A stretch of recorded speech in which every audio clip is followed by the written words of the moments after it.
বিসমিল্লাহির রহমানির রহিম। 2 লক্ষ টাকা কাবিন ধার্য করিয়া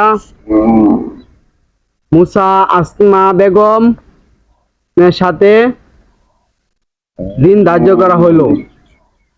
তো উক্ত 50,000 টাকা বাকি রাখিয়া 1.5 লক্ষ টাকা নগদ বুঝিয়া পাইছেন মা? তাহলে বাবা তুমি কি রাজি?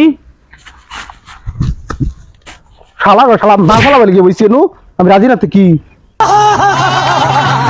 যে বাবা বসো, রাগ করো কে? বসো বসো বসো বসো, রাগ করো কে? আচ্ছা ঠিক আছে, তাহলে মা তুমি কি রাজি? রাজি থাকলে বলো কবুল। কবুল। এখানে বিয়ার কার্যক্রম করা হইল।